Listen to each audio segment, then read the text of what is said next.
They may not be able to agree on a second stimulus package, but the White House and House Speaker Nancy Pelosi, DCA, have been able to make a deal to avoid a government shutdown.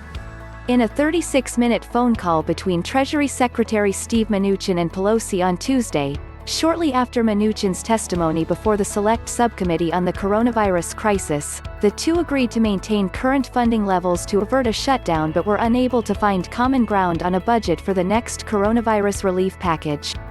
Their informal agreement, known as a clean continuing resolution, will provide funding through September 30 for federal programs and vital services, and signals their willingness to separate government funding from coronavirus relief discussions.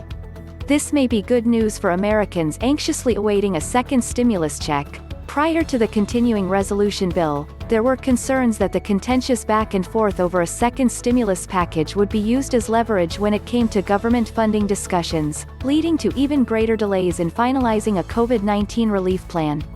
Democrats and Republicans have remained in a bitter standoff over a second stimulus bill for several weeks, although Tuesday's phone call and subsequent stopgap government funding bill indicates that they can agree on something.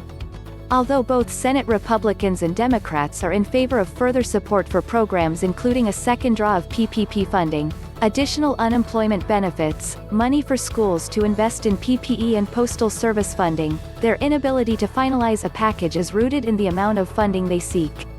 Democrats, led by Pelosi and Senator Chuck Schumer, are firmly advocating for their version of a second stimulus package known as the HEROES Act, which would include a second round of direct stimulus payments to individuals and a continuation of the $600 weekly unemployment insurance supplement through January 2021.